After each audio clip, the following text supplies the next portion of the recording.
Vamos a empezar. Vamos a abrir la palabra entonces en Lucas 23, versículo 34. Amén. ¿La tenemos todos? Bueno, dice la palabra: Padre, perdónalos porque no saben lo que hacen. Y repartieron entre sí sus vestidos echando suerte. Bueno, hermanos, en este texto encontramos 7 palabras que Jesús dio en la cruz. Estas 7 frases resumen la obra de Jesús en beneficio de la humanidad y revelan su carácter.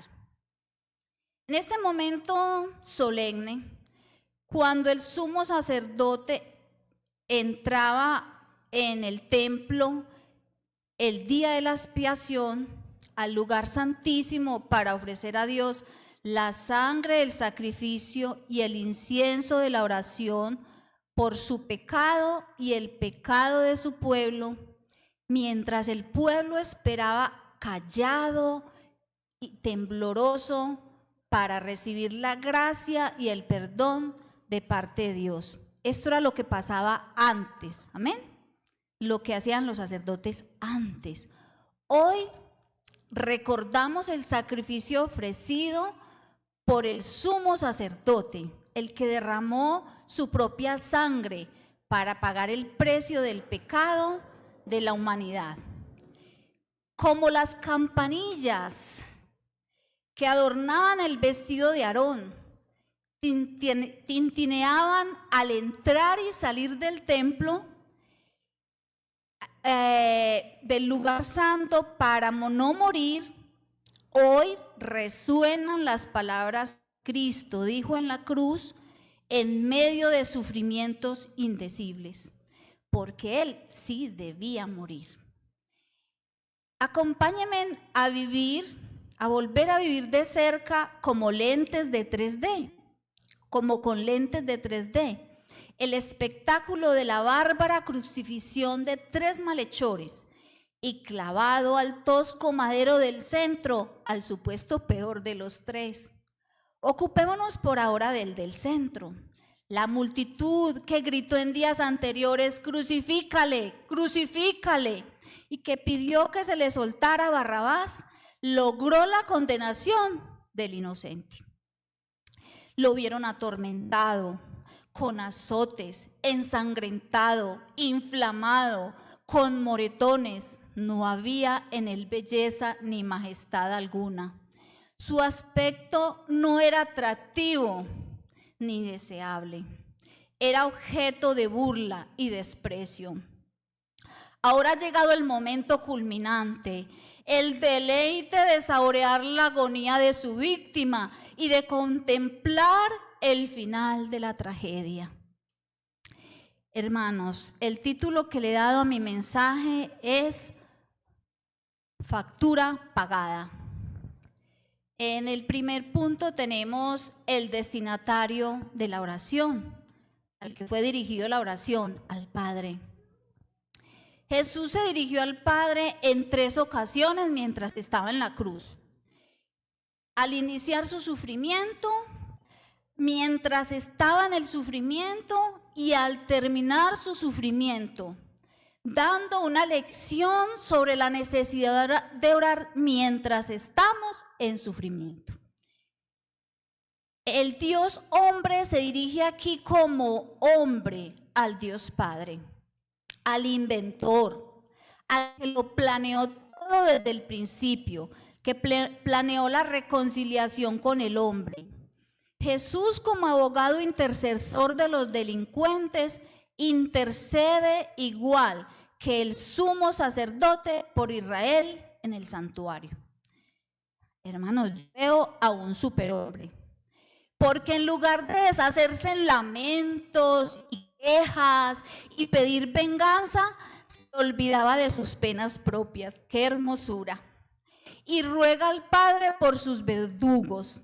No busca su propia salvación, sino la de sus enemigos, tuya y la mía también. Los enemigos que lo humillaron, hirieron, maltrataron, burlaron y ofendieron. Eso era lo que había enseñado en el Padre Nuestro, cuando enseñó a orar, Padre Nuestro, ¿cierto? Pidiendo perdónanos como también nosotros perdonamos a los que nos ofenden. El que durante su ministerio perdonó a los pecadores e hizo libres a los cautivos, estaba clamando al Padre en profunda sujeción, porque Él ya había tomado nuestro lugar. Por lo tanto, solo Dios tenía la facultad de perdonar todos esos pecados. Ahora moribundo comienza a sellar con la tinta de su sangre cada deuda, orando al Padre por sus opresores. Así fue que el Salvador pagó nuestra deuda. Debemos acudir al Padre en oración cuando sea necesario perdonar. Es un don que procede de Dios. Él lo dio todo para que tu corazón sepa lo grande que es perdonar. Solo con su ayuda lo podemos lograr. Pidámosle al Padre que arranque de nosotros esa sanguijuela del no perdón. Como segundo punto, el pedido de oración, perdónalos. Cuando el ser humano se encuentra en la agonía de los últimos momentos de su vida, viendo cómo se aproxima lo inevitable, que es la muerte, la mayoría aprovecha para llamar a sus seres queridos, para despedirse de ellos, para expresarles su amor, para reconciliarse con los que lo han ofendido y con los que están ofendidos y hacerle recomendaciones específicas de qué hacer a los que quedan, ¿cierto? Jesús no tenía que reconciliarse con nadie porque a nadie ofendió. Él lo que hizo fue reconciliarnos con Dios, amado mío. Pero también nos dejó muy claro una recomendación: perdonar. Jesús puso en práctica lo que enseñó, porque ningún invento es bueno, hermanos, hasta que se comprueba que funciona. Cristo en la última cena expresó la condición del perdón. Esta es mi sangre, y con ella Dios hace un trato con todos ustedes. Esa sangre derramada servirá para perdonar los pecados de muchos. En esos momentos de cruel tormento estaba derramando la sangre del nuevo pacto, por lo que hacía asequible la petición que estaba haciendo. ¿Cuál era la petición? El perdón. Y también era posible la respuesta. ¿Cuál era la respuesta? Que fuéramos perdonados.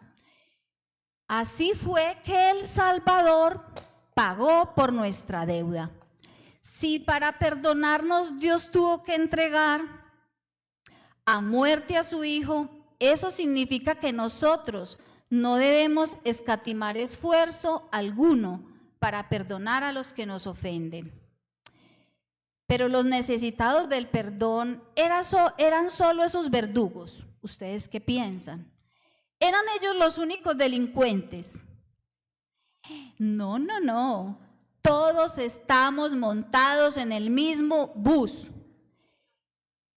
porque por causa del pecado nos hemos constituido sus enemigos en todo tiempo y lugar. Pero en la cruz Jesús nos enseñó que el perdón debe ser unilateral. Debo perdonar aunque mi ofensor no me pida perdón, como Esteban pudo perdonar en medio de la agresión. Hoy el perdón debe revolucionarlo todo, hasta la misma gramática. Hoy vamos a conjugar el verbo perdonar en presente, que quedaría así. Les voy a enseñar una nueva forma de conjugar. Yo decido perdonar aunque tú no me pidas perdón. Grábense en eso para cuando les toque. El perdón es un sentimiento, no es un sentimiento, es una acción. Debes decidir perdonar aunque esa persona no lo merezca ni reconozca el mal que te ha causado. Lléveselo acá. La falta de perdón trae amargura, es veneno para el alma que puede arruinar no solo tu vida, sino también la de los demás. Dejemos de hacer alianza con el dolor, como dice la canción. ¿La han escuchado? Dejemos de matar con ese rencor, de arrastrar esas cadenas de resentimiento, de odio, de amargura, de deseos de venganza. Recuerda que el perdón de Dios está condicionado al perdón hacia los demás.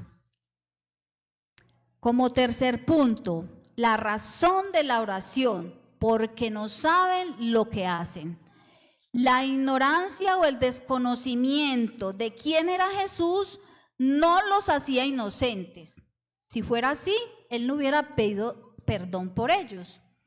Ahí solo estaban viendo el empaque, pero desconocían lo que había por dentro. Como lo dijo Pedro en el discurso del pórtico de Salomón, sé que por ignorancia lo habéis hecho. Fue contado con los pecadores, habiendo él llevado el pecado de muchos y orando por los transgresores. No abrió su boca en su defensa, solo la abrió a favor de sus agresores. Él no pedía perdón por ellos como si la ignorancia fuera un mérito, sino por los méritos de su propia sangre y por ser perdonable su pecado a causa de su ignorancia. No sabían que estaban cumpliendo lo que estaba profetizado. La ley de Moisés establecía un sacrificio para los pecados de ignorancia. Jesús se sacrificó para perdonar el pecado de ignorancia de la gente, como lo dice en Hebreos 5:2, que los sacerdotes debían mostrar pacientes con los ignorantes y extraviados. Jesús dio su vida en rescate por los pecadores, oró por los transgresores, y por esto hay perdón y plena salvación para los perdidos. Pero esta palabra no es más que un pedazo de papel mojado. ¿Para qué sirve un papel mojado? Se deshace. Dice acá, no es más que un papel mojado hasta que sea creída y aceptada. Porque Dios perdona a las personas gracias al sacrificio de Cristo. El único requisito es que las personas pecadoras confiesen su pecado, se aparten de él y confíen en Jesucristo como Salvador. En la cruz Jesús proveyó el perdón para todos aquellos que quisieran creer en él.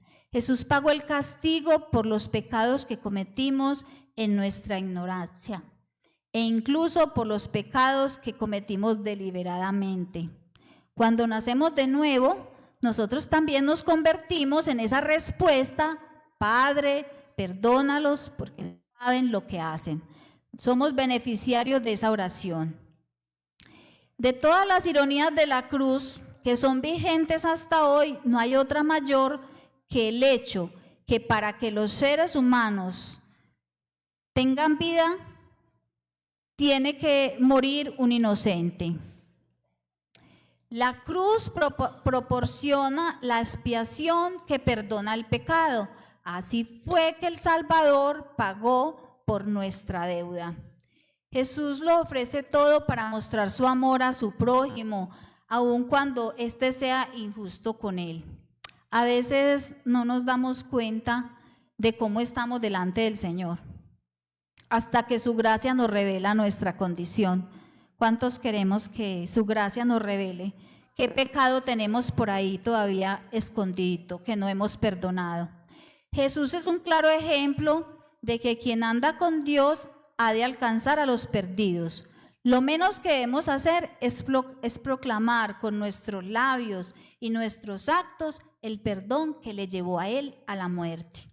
Conclusión: Jesús no exige a los pecadores que se conviertan primero, no, sino que empieza ofreciéndoles su perdón. Qué lindo, ¿cierto?